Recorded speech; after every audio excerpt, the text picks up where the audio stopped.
Pessoal, sejam todos bem-vindos a mais um encontro do grupo de estudos de TCC. Esse grupo faz parte da formação e pós-graduação em TCC, mas também é aberto para outras pessoas, né? Lembrando que para aqueles que não fazem parte nem da formação nem da pós, coloquem o nome de vocês no perfil aqui do Zoom, mantenham o nome certinho, para que a gente possa depois pegar a lista de presença e também, caso alguém queira pegar alguma declaração, a gente também tenha isso. O tema de hoje do grupo de estudos é o novo inconsciente e a terapia cognitiva. Vai ser apresentado pela Andriele, a Eliane, que daqui a pouco está chegando, e também por mim. Eu vou fazer agora o compartilhamento aqui do material. Se vocês tiverem alguma dúvida, vocês podem interromper. O objetivo do grupo de estudos é realmente a gente interagir. Tá aparecendo para vocês? Sim, Vi. Tá em tela pequena. Tá. Agora sim. Se tu quiseres começar, Tá bom? Tá. Boa noite, então, pessoal. Espero que todos estejam bem. Bom, hoje, então, a gente vai conversar, né, sobre o capítulo 6 do livro que está dando seguimento aos nossos encontros de estudo, que é, então, sobre o capítulo 6, o novo inconsciente e a terapia cognitiva. Então, nós vamos falar um pouquinho, né, a respeito do inconsciente, o que quer dizer esse novo inconsciente, e sobre a terapia cognitiva e o seu modo de trabalhar diante desse novo inconsciente. Então, esse trabalho, como a Vitória já nos trouxe, sou eu, Andriele, a Vitória e a Eliane. Pode passar. Estava eu passando aqui, acostumada.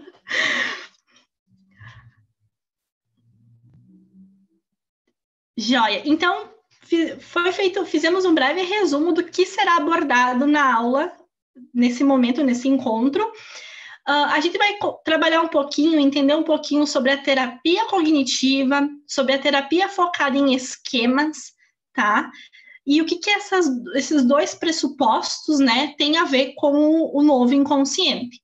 A gente vai olhar um pouquinho sobre os aspectos do novo modelo do inconsciente, diante do que o capítulo vai abordar, que é sobre o inconsciente e esse modelo que ele está sendo passado para nós, enquanto estudantes também e profissionais, e a gente vai fazer uma construção de alguns conceitos de pensamentos automáticos, distorções cognitivas, esquemas disfuncionais e mecanismos de evitação cognitiva. Isso tudo atrelado diante do novo inconsciente, tá?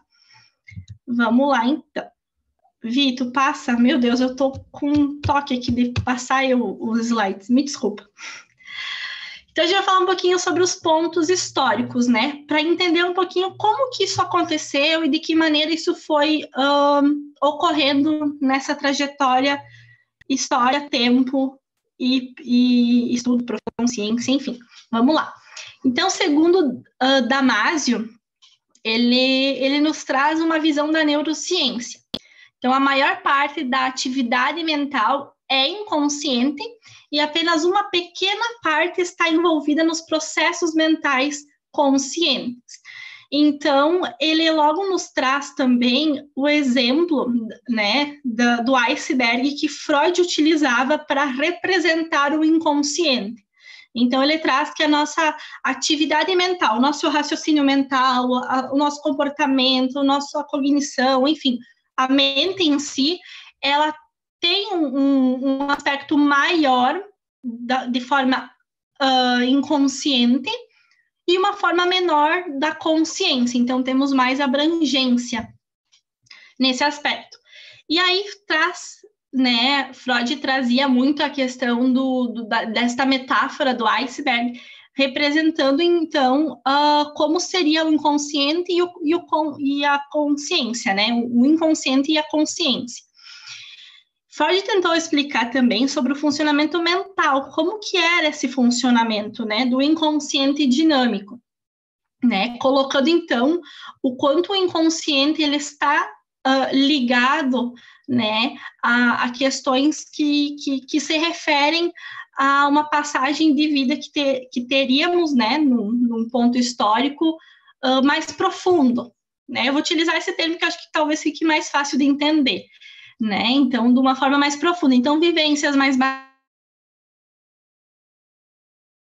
que tínhamos desde a infância, questões conflituosas, então tudo que a gente vivencia que era em determinada escala difícil, né, o nosso inconsciente aceitava essa situação, mas a nossa consciência geralmente não, né? Então, o exemplo da metáfora do iceberg é mais ou menos isso, né? O que está embaixo, né? É tudo que ali é difícil de compreender, né? A gente trabalha isso na TCC, que seriam as nossas crenças, por exemplo, né? E que ela vem à tona pela viés do comportamento, né? Então, Freud tentou colocar isso na forma da psicanálise, né? Mas eu confesso para vocês que eu acho mais fácil usar esse exemplo pela TCC do que pela psicanálise. Talvez a Eliane, depois, ela possa explicar um pouquinho mais sobre o inconsciente dinâmico, né? A gente trocou uma ideia, eu e ela, sobre isso, e como eu realmente não domino a área da psicanálise, eu fiquei na dúvida. Talvez ela possa nos ajudar depois. E aí, o que aconteceu, né? Surgiu em 1980, pelo psicólogo John, a proposta de uma visão sobre a mente inconsciente baseada nas ciências cognitivas, o modelo que foi chamado de inconsciente cognitivo. Então, o John, ele fez como se fosse uma revisão do estudo de Freud, né, e percebeu que este inconsciente, né, na visão da psicanálise, poderia estar também baseado na visão da cognição, da mente, da memória, né? Então, John foi um dos psicólogos que se destacou por dar uma nova visão diante do inconsciente cognitivo. Vi, pode passar. E aí, o que ele nos traz, né? As principais diferenças entre o inconsciente cognitivo e o novo estão relacionadas à ênfase na pesquisa do processo inconsciente, envolvido no afeto, na motivação, na autorregulação e mesmo no controle na metacognição. O que quer dizer isso, né? Desculpa. O inconsciente cognitivo, então, ele trabalha justamente isso que eu falei, no viés mais da TCC, no âmbito de, o que ali está atrelado mais às nossas crenças, às formas de nós agirmos diante de certas circunstâncias, e esse novo modelo, ele vem para agregar e somar, visando que nem tudo é só o emocional e nem tudo é só comportamental, né? Então, passa por essas interfaces que descreve aqui no texto. A questão do afeto tem relação à questão da motivação. Então, vamos pensar, a criança não era muito motivada pelos pais, tinha um descalço emocional, uma falta emocional ali, né? A autorregulação, então, foi sendo um pressuposto importante também para esse novo modelo, e a questão do controle, né? E a metacognição é isso, é a compreensão disso tudo, né? O que eu estou vivenciando agora. Pode passar.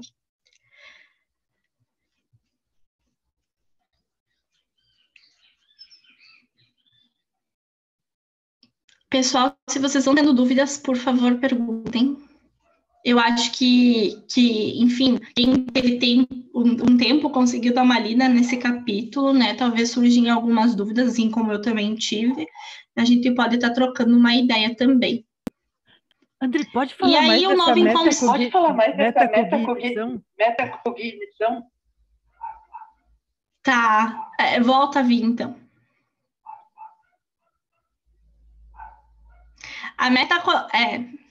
A metacognição, ela entra nesse processo do novo modelo inconsciente, que seria um novo modelo inconsciente, vamos dizer, da terapia cognitiva comportamental.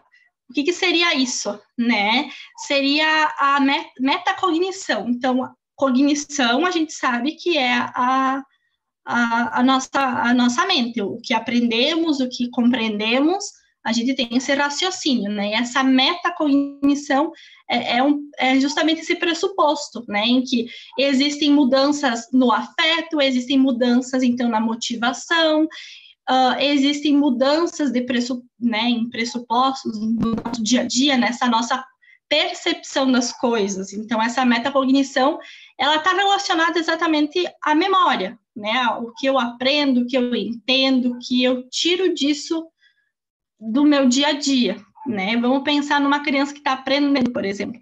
Só que eu acredito muito que essa metacognição, ela é destacada mais na infância, mas eu não tenho certeza, né? Então, talvez alguém que saiba mais sobre isso do que eu, por favor, nos ajude. Acho que é isso. André, Obrigado. só para complementar, tá dando retorno no teu áudio.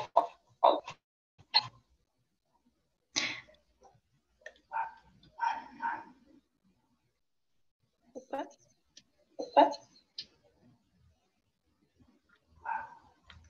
Então, a metacognição tá dando um pouco de retorno no teu áudio. Acho que tu tens que desligar para não... Isso, agora fechou. A metacognição, ela é o pensar sobre o pensar. É exatamente o que a gente faz na TCC, né? Quando tu tá ali com o teu paciente, tu tá questionando e ajudando ele a questionar os pensamentos dele. Então, ele está pensando sobre o que ele está pensando, né? De um modo mais simplificado, metacognição é isso. E é o papel central na terapia, e é o que a gente quer ensinar que os pacientes aprendam a fazer para que eles possam ser os seus próprios terapeutas. Posso passar? Muito obrigada. Muito obrigada. Isso aí, explicou show de bola. Entendi até ele. Tá.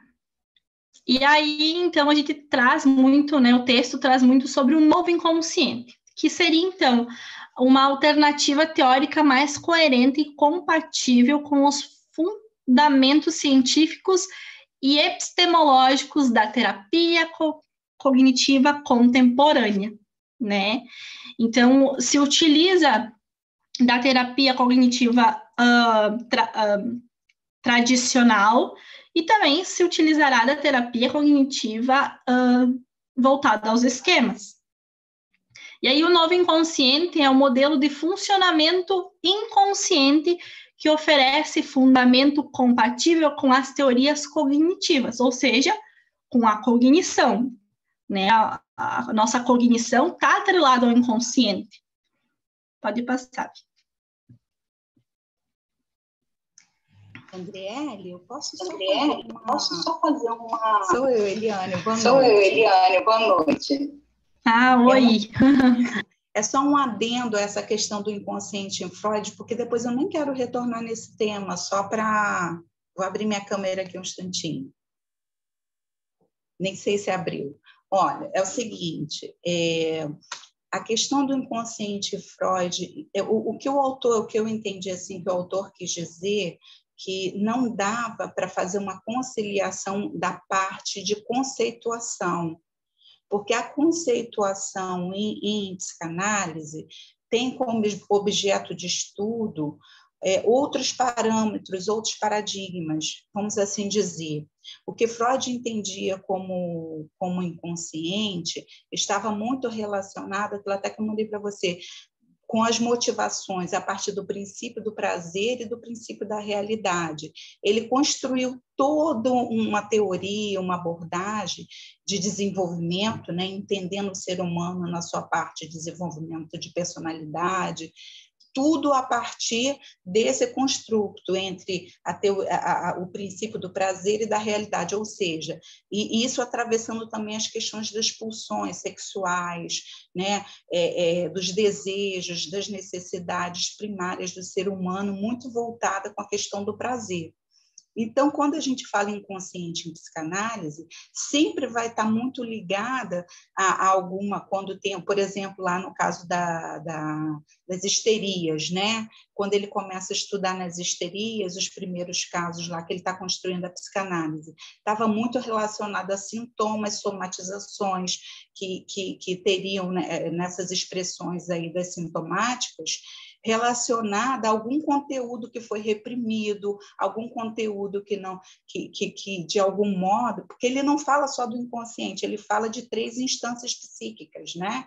Ele fala que existe a instância do id, que a gente denomina o inconsciente, ele fala da instância do ego, que a gente traduziria hoje para a área consciente, e a instância do superego, que também seria uma instância inconsciente, que no processo de desenvolvimento infantil, a criança estaria ali se construindo, na verdade, dando recursos para que esse ego tivesse conteúdos que fossem lá do id ou do inconsciente e conteúdos também do superego, que seriam o quê? Ligado ao superego às questões mais sociais, mais do ambiente, mais da interação da pessoa com o ambiente. E o id seriam as próprias pulsões e necessidades internas inatas do sujeito, uma coisa mais primitiva, né? Mais animal, mais selvagem.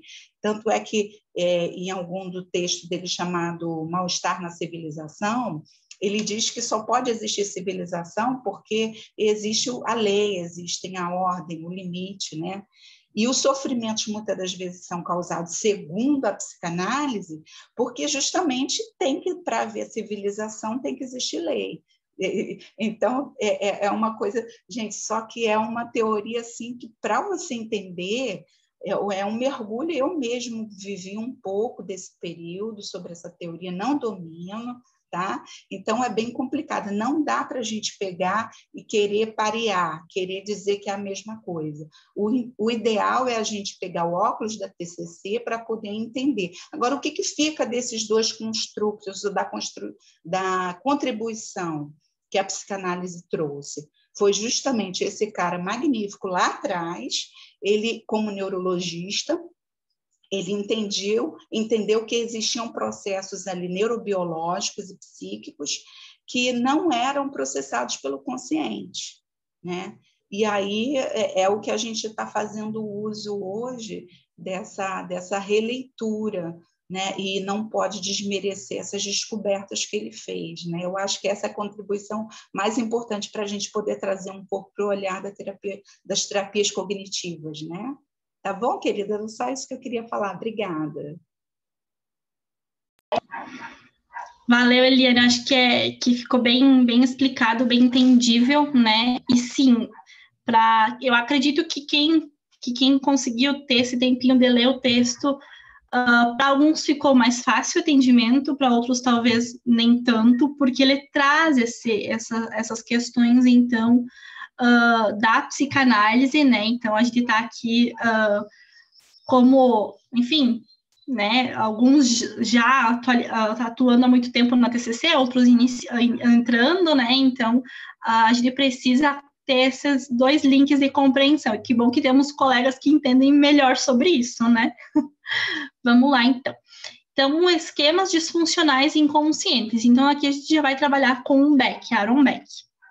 Né? Então, Beck, ele traz o conceito de esquema em terapia cognitiva, refere-se a uma estrutura interrelacionada de crenças que podem ser ativadas ou desativadas conforme a presença ou a ausência de experiências estressantes. Isso a gente já tem conhecimento, já tem até domínio, né? De reconhecer que, bom, diante de alguma situação ocorrida no meu dia a dia, na minha infância, na minha adolescência, na minha vida adulta, né? A gente vai construir crenças e essas crenças podem ser ativadas ou não diante de situações parecidas ou que nos geram um conflito interno, né? Então, os esquemas, a gente vai ver melhor sobre os esquemas daqui a pouco, é uma estrutura cognitiva que processa informações e que filtra, codifica e avalia os estímulos aos quais o organismo é submetido.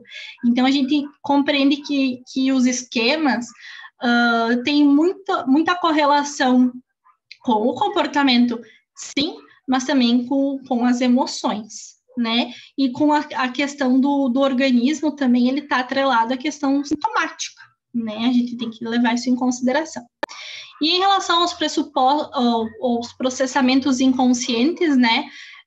Beck nos traz que os esquemas disfuncionais podem explicar o fenômeno da repetição de padrões de comportamento que os psicanalistas identificavam, enfim, hoje também atuam e identificam na clínica, né? Então, a gente tem essa visão da forma com que a psicanálise nos trouxe o inconsciente e para essas estruturas que foram formadas enquanto novas, né, o novo inconsciente, e trabalhados, então, diante das teorias, né, de Beck e também de quem iniciou isso tudo, né, dos neurologistas lá. Acho que é isso. Pode passar. Eu acho que... Vamos lá. Ah, tá.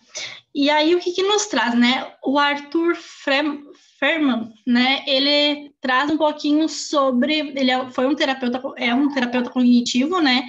Então, ele nos traz um pouquinho e argumenta um pouco sobre como que os esquemas são mecanismos inconscientes que afetam comportamento, cognição, fisiologia e emoções, né? E que se tornam, com o passar do tempo, a própria definição da pessoa. Então, a pessoa acaba se constituindo, se reconhecendo como bom, meu padrão de funcionamento, eu funciono desse jeito, eu entendo que isso é o certo para mim, né? Então, nós, enquanto profissionais da TCC, a gente acaba trazendo fazendo essa volta, né? Para pôr em consciência, bom, será que precisa ser sempre dessa maneira? Né? Será que pode ser de outra forma, como para lidar com determinadas situações?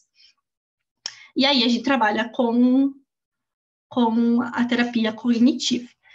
E também podemos seguramente concluir que esquemas disfuncionais são mecanismos inconscientes, mas de um novo inconsciente, não do inconsciente dinâmico da psicanálise, que foi esse que a Eliane também nos trouxe com mais profundidade, né?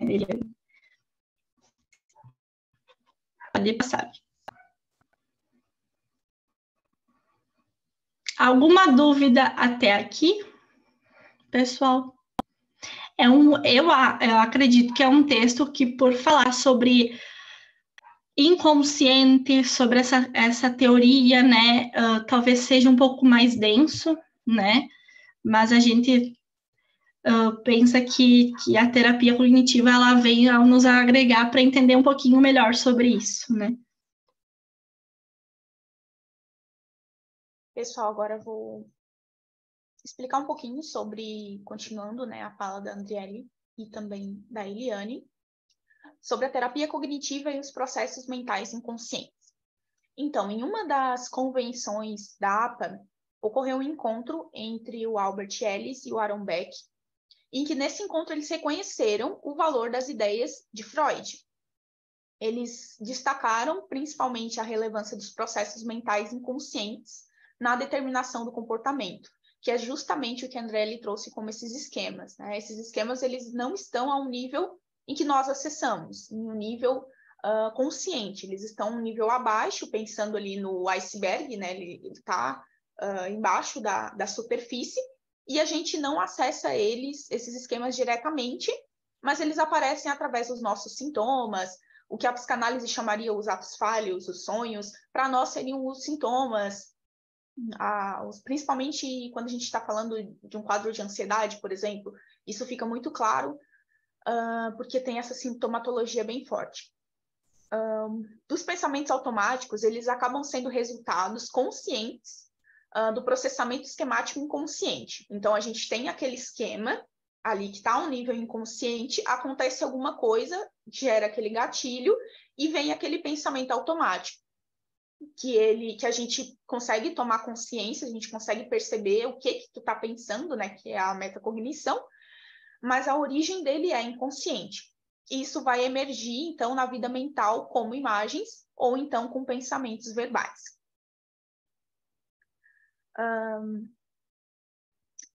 Existe também a questão da memória implícita e memória explícita, que eu também vou explicar um pouco melhor no outro slide, né? Essa memória implícita é uma memória não consciente.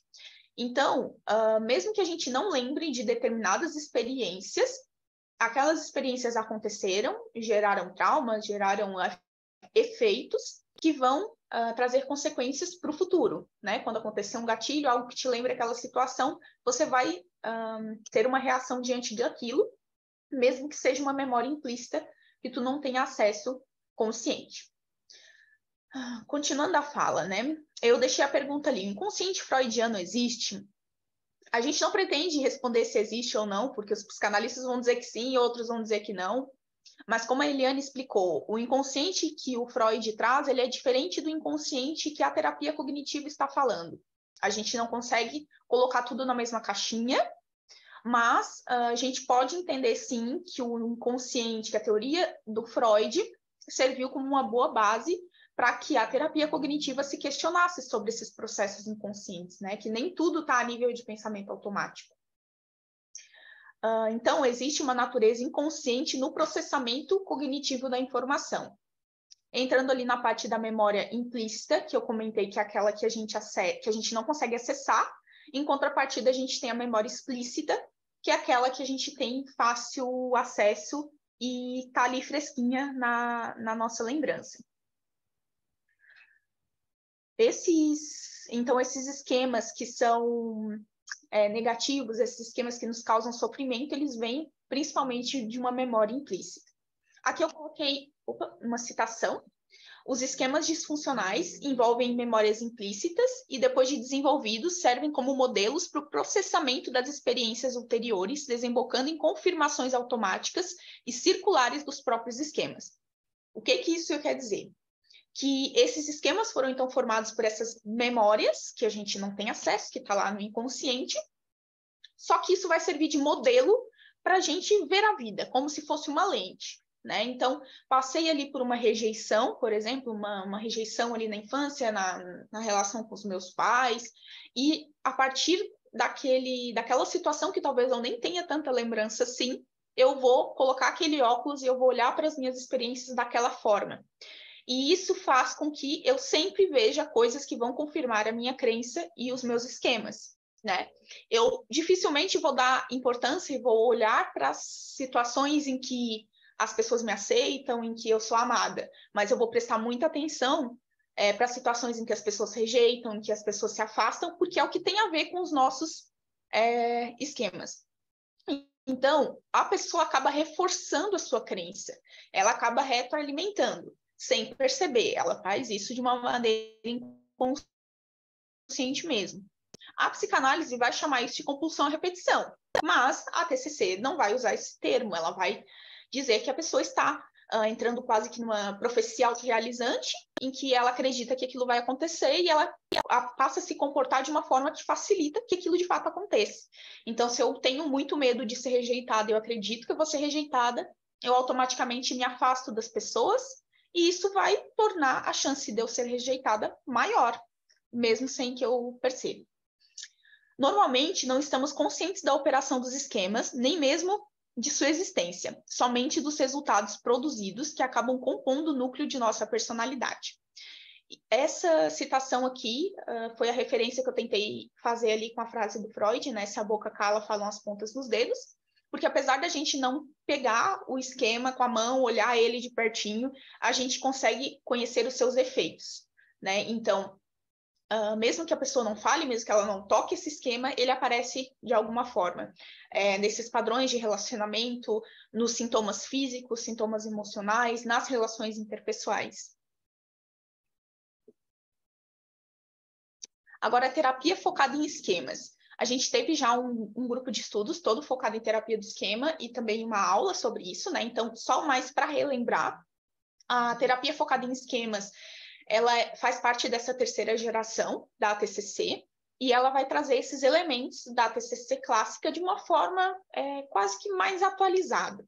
e ela tem alguns pilares do seu trabalho, que é um papel mais ativo para o terapeuta, o uso de técnicas de mudança sistemática, inclusive técnicas imaginativas, são muito usadas, técnicas vivenciais, a ênfase nas tarefas de casa e também o foco no relacionamento terapêutico, que ele é um motor desse processo psicoterapêutico. Então, esse processo todo serve para fazer a análise das evidências que são fundamentais nesse processo de mudança. Aqui, continuando, né, a terapia focada em esquemas. O modelo de Jung se mostra importante para o desenvolvimento de uma abordagem psicoterápica alternativa à psicanálise para abordar em profundidade os processos inconscientes. Então, a TCC, ela vai olhar para esse inconsciente a partir desses esquemas. Mas como a gente não acessa esses esquemas diretamente, a gente vai trabalhar a nível de pensamento automático e vai descendo, né? Crenças intermediárias, crenças nucleares, até chegar nesses esquemas. 5 dos construtos teóricos para expandir o modelo cognitivo do Beck, né, que foi trazido com a terapia do esquema. Os esquemas iniciais dos adaptativos, que a Andriele explicou mais cedo, a sistematização de domínios dos esquemas e os conceitos, a parte da evitação e manutenção. Alguém tem alguma dúvida em relação a essa parte? Eu só queria fazer uma pergunta para o grupo, enfim, se tem algum profissional aqui do grupo que trabalha com a terapia dos esquemas. Tem alguém que trabalha com a teoria dos esquemas específico? Eu ainda não, mas eu gostaria. Que daí eu ia né, pedir para que talvez pudesse nos trazer mais alguns exemplos sobre, né? Porque os esquemas eles estão muito ligados com a terapia cognitiva comportamental, mas muitos profissionais trabalham apenas com a terapia cognitiva comportamental e outros já trabalham mais com a abordagem de esquemas em específico, né? Bem tranquilo, então.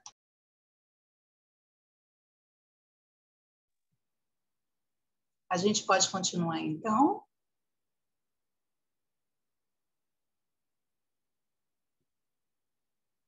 Então, pessoal, pelo que eu entendi um pouco também, o próprio Jung, né, ele chegou a ser um psicanalista, se eu não me engano, não me lembro muito bem da parte histórica do desenvolvimento dele, mas ele bebeu muito nas águas da psicanálise, né? E, assim, o que eu percebo, como eu até falei com a Andriele, quando a gente vê sobre psicanálise, a gente vê outros autores, vários autores que foram dando desenvolvimento ao olhar da psicanálise. Por exemplo, eu olho para Lacan ele fala o seguinte, que o inconsciente é constituído de linguagem. Né? E quando ele traz isso, embora ele faz um retorno a Freud, mas eu acredito que ele traga uma contribuição até para a gente poder entender melhor como seria isso. As neurociências hoje elas falam muito da questão dos processos, né, mentais,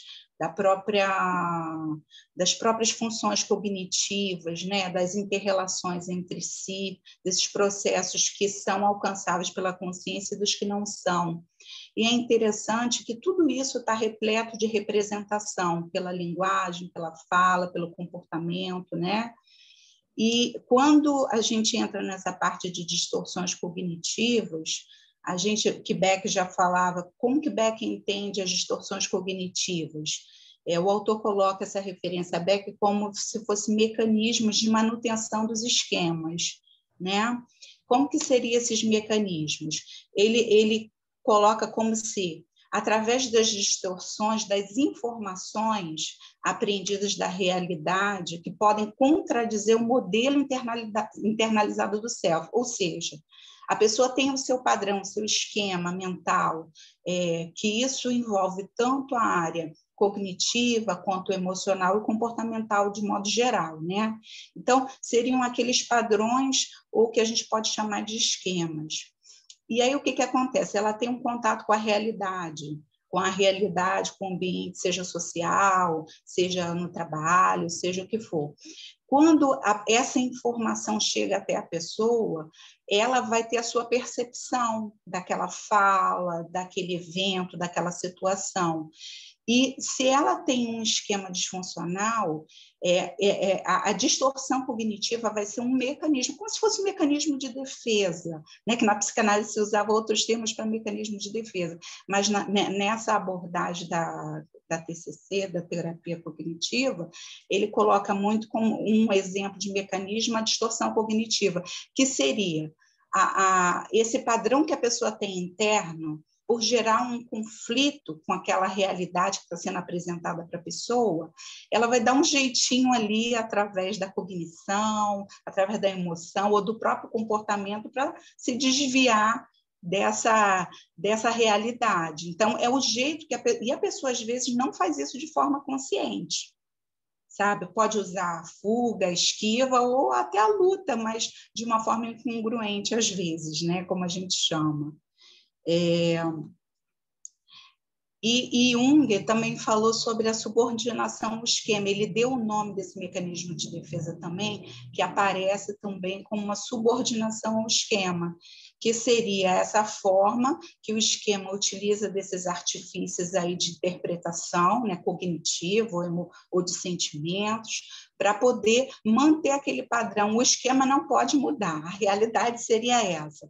O self, que é a realidade interior, aquele padrão estabelecido que vem desde a infância, o Jung ele fala muito da questão de um construto mais primitivo, né? Que vem desde os primórdios do desenvolvimento da pessoa, não pode ser modificado. Então, sempre isso vai aparecer de alguma forma. Tá? Pode passar o próximo slide, por favor. Vocês me desculpem, gente, porque eu fiquei tão corrida, vocês não têm ideia. Saí do atendimento, tive um maior desafio também para montar esses slides, terminar com as meninas montando os slides, mas vamos lá. Os comportamentos autoderrotistas também fazem parte desses padrões, desse que nós falamos anteriormente, né, dessa sujeição ao modelo desses esquemas, né? E como eles funcionam? Eles são padrões de comportamento que se repetem ao longo da vida e reforçam a percepção negativa de si mesmo da realidade, tendo como função a manutenção dos esquemas. Essa via aqui de comportamentos autoderrotistas já é uma via mais pelo comportamento, né? As distorções cognitivas, ela é uma via mais, como o próprio nome já fala, que atravessa mais a cognição em si. Tá?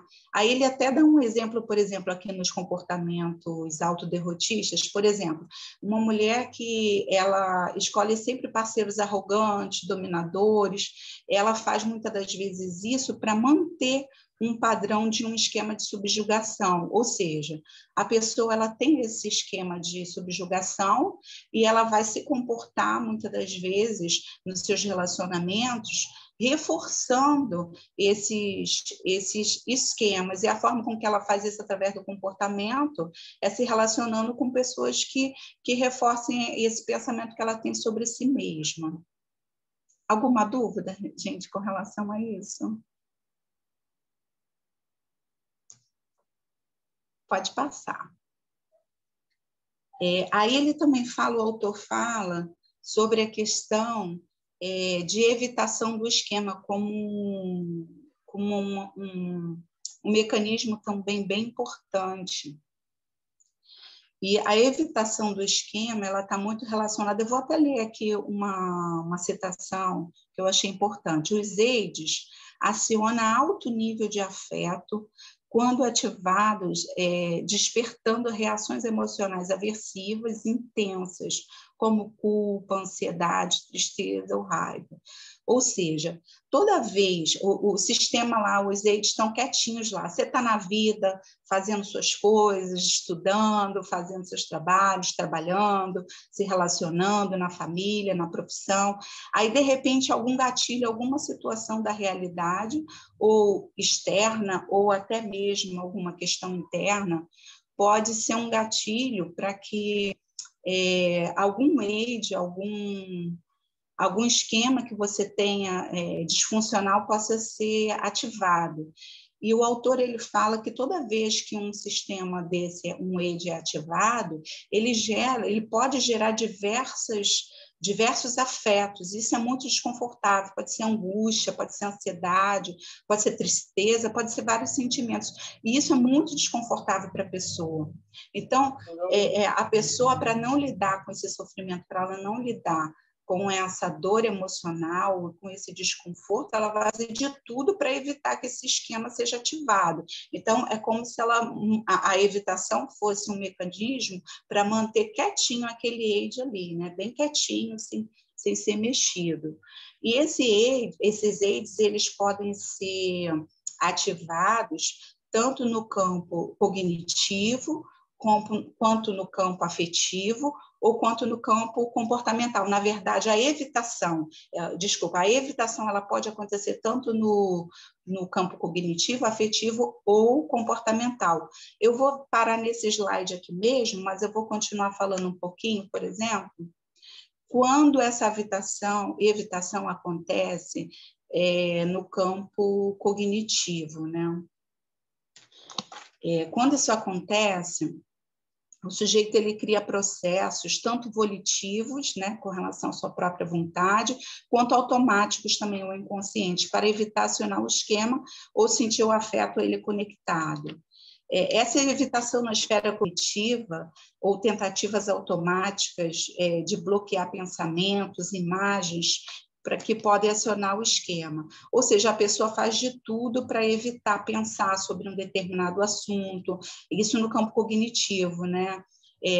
Ela faz qualquer situação, por isso que às vezes na terapia, né, às vezes tem certos assuntos que são muito difíceis para o paciente, né, tá trazendo, muitas das vezes ele é atravessado ali por uma emoção, por uma situação, e ele pode ter uma evitação cognitiva de não querer tocar naquele assunto.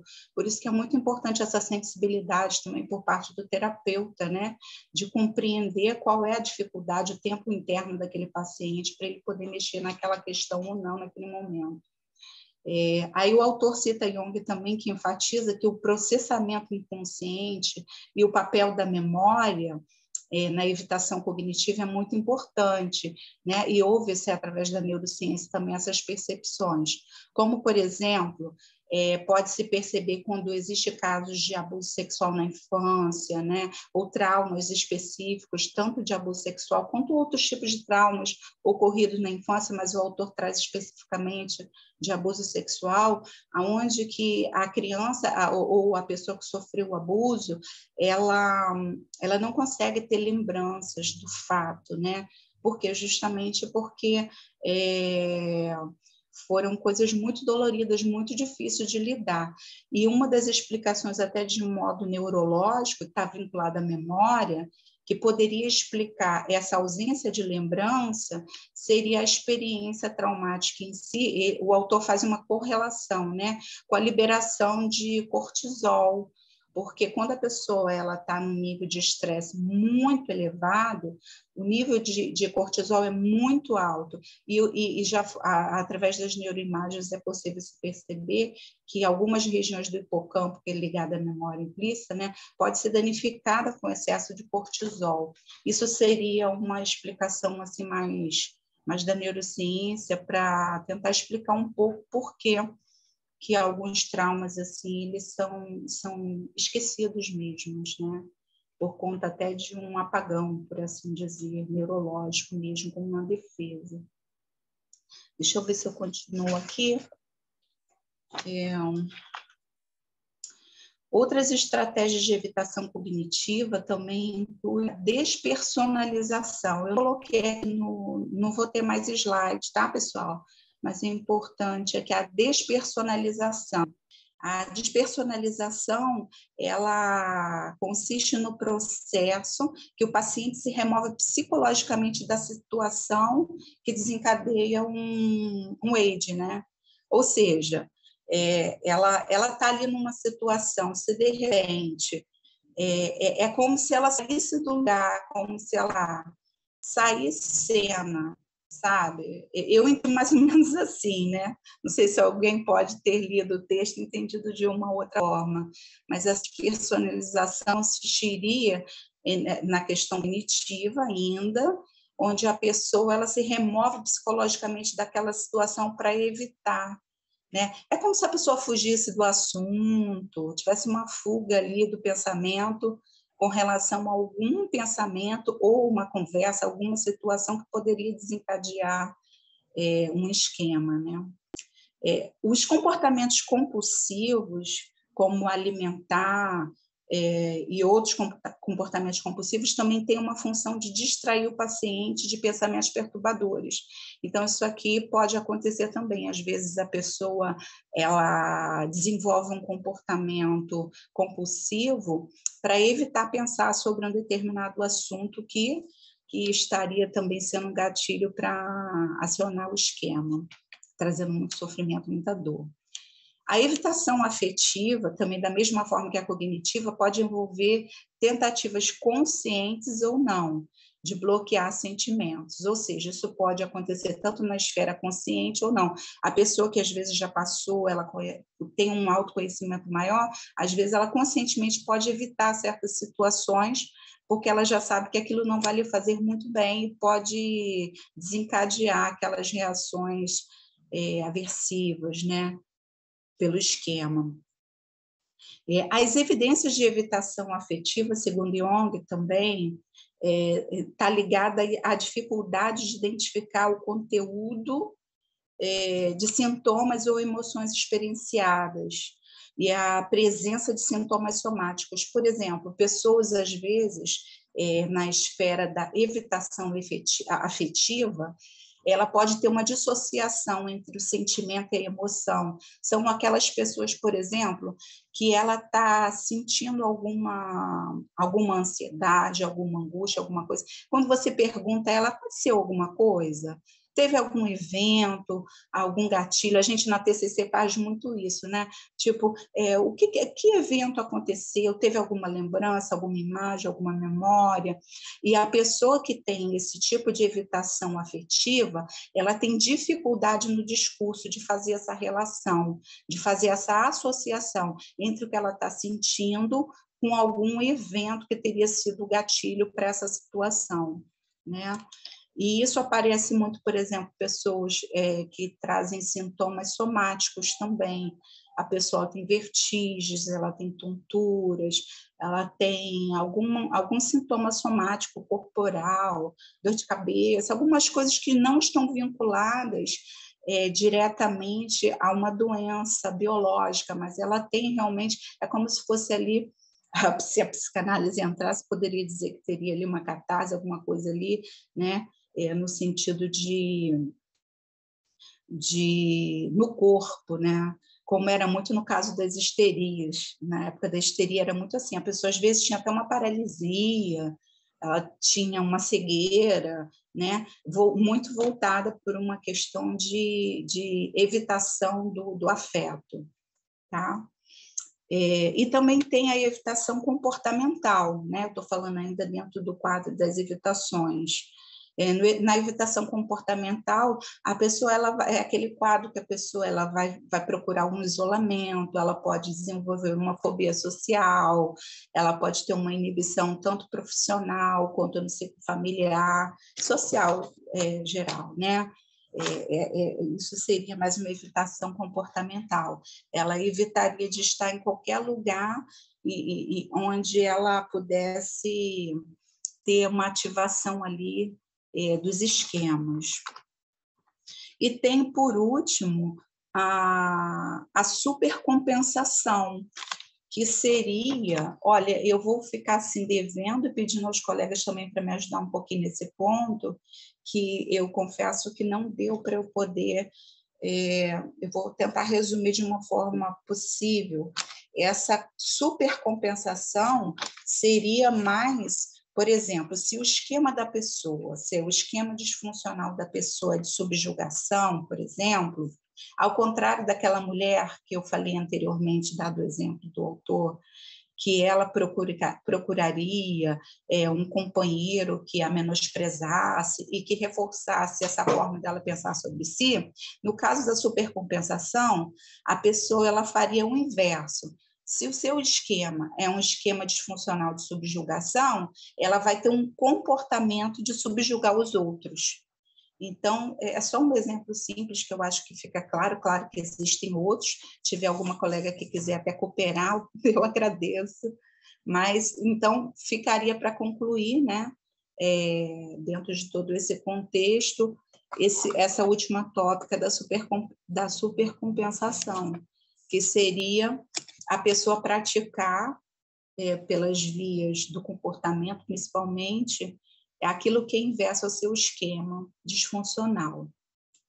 Tá, gente? Eu agradeço muito, foi o que eu consegui contribuir. Eu ia apresentar mês que vem, mas a nossa colega teve uma dificuldade. E eu também, como meu padrão, assim, às vezes querendo ajudar todo mundo também, isso é uma coisa muito minha. Acabei também... E o tema era muito pertinente também, eu gostaria de estudar um pouco mais. E foi como foi possível. Eu agradeço aí seus colegas, a Vitória, a Andrélia, quiserem acrescentar algo, fiquem à vontade. Legal.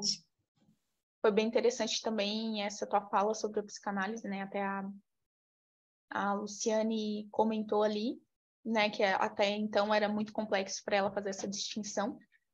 E também ali, quando tu falou da supercompensação, é bem isso que tu comentou mesmo, é a pessoa agir o contrário do esquema dela, né? O objetivo, nesse caso, é provar que aquilo dali é mentira a qualquer custo, né? Mas quando ela está tentando provar a qualquer custo que é mentira, ela não está lidando com aquilo, né? Então, acaba sendo ruim. Que seriam esses 3 estilos de enfrentamento, né? A supercompensação, a evitação e a resignação, que é quando a pessoa aceita o esquema como é e segue repetindo os padrões.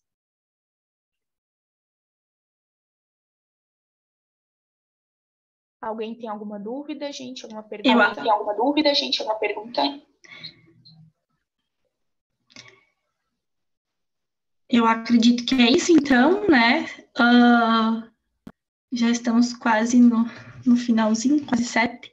Mas quem tiver alguma dúvida pode aproveitar e pedir para nós também. Senão a gente vai encerrando, né? E eu acho que foi muito, muito válido, né? As contribuições, né, que a nossa colega Eliane também nos trouxe a respeito da questão do inconsciente, da psicanálise, que como a Luciane colocou no comentário, né, eu coloco as palavras dela como as minhas também, né, que eu tive dificuldade de compreensão. Para mim, realmente, é complexo a psicanálise, né, gosto, mas eu sinto que é complexo, mas foi muito bacana, acho que esse é o objetivo, realmente, de poder estar ali contribuindo, se ajudando, porque a gente não sabe de tudo, afinal, né? Quem já saberíamos. Mas acho que Eu só queria saber o que é AIDS. Esquemas iniciais desadaptativos. Obrigada. Nada. Na hora que você estava falando, Eliane, eu falei assim, nossa, acho que ela trocou na hora certa, porque eu não agregaria nada nesse sentido, só. Eu ia ler ali, ia ficar naquilo que está escrito, e eu não complementaria nada, porque eu também não me familiarizo, assim, eu não consigo entender sobre psicanálise, nada.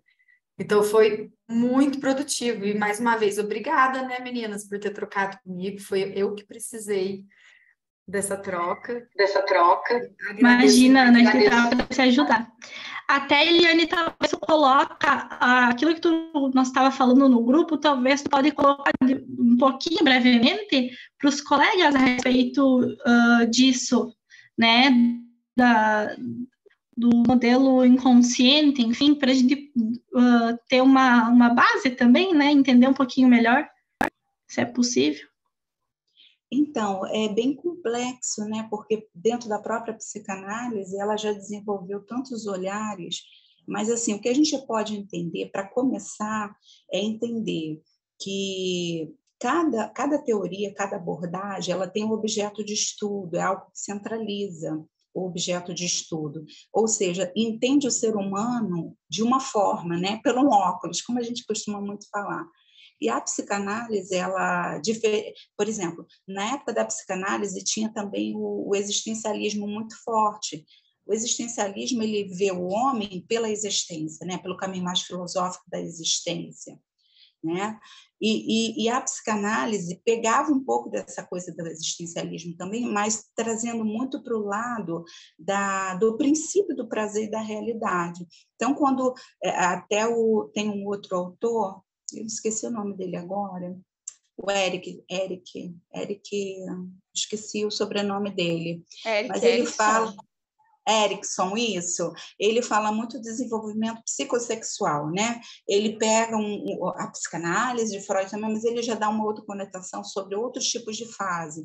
O Freud foi muito mal compreendido por algumas pessoas pelo cunho da sexualidade, mas não se trata de uma sexualidade stricto sensu.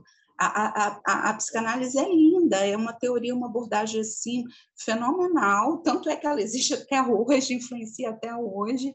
Eu, às vezes, acho até um pouco injusto, eu confesso, embora eu não pratique a psicanálise hoje, mas eu acho um pouco injusto por parte de alguns autores contemporâneos, mas também entendo que o mundo muda, a linguagem muda, o fenômeno da mudança da língua, da fala, e às vezes vai se fazendo necessário esses novos construtos. Então, eu vejo que a TCC ela nasce não como melhor ou diferente, mas eu acho que é uma forma de atualização mesmo daquilo que foi plantado, foi crescendo. Mas a psicanálise é fundamental. E uma das questões também, por que a psicanálise ela foi, muitas das vezes, hoje em dia é um pouco até desprezada pelo meio científico, é porque ela é uma pré-ciência, que é muito funcional, real, mas ela tem uma dificuldade ela não consegue, como ciência,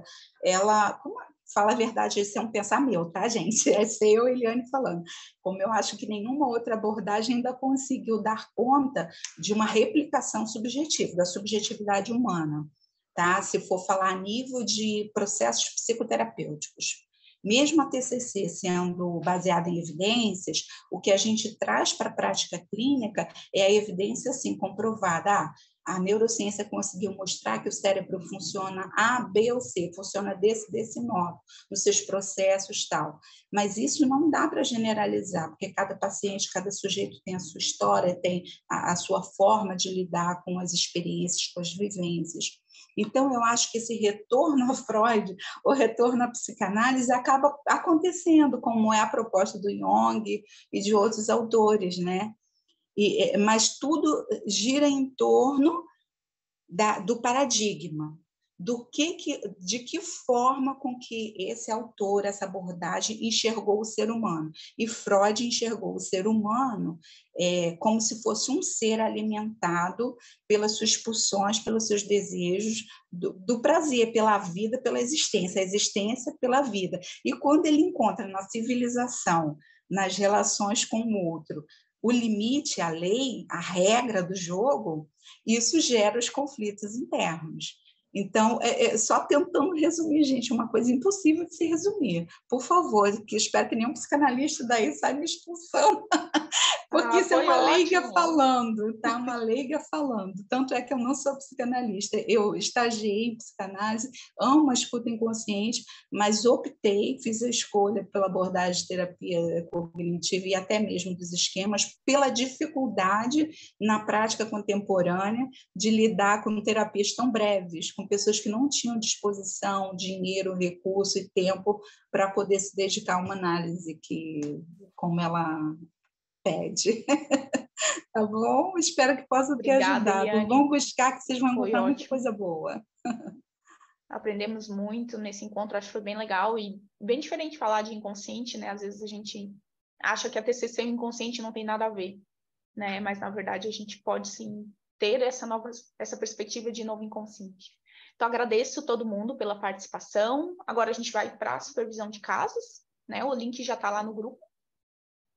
Se é que não é esse link mesmo, né? Vou até dar uma conferidinha, mas eu acho que não, é um outro link. Hoje é com o professor Júlio, é um professor novo. Obrigada, pessoal.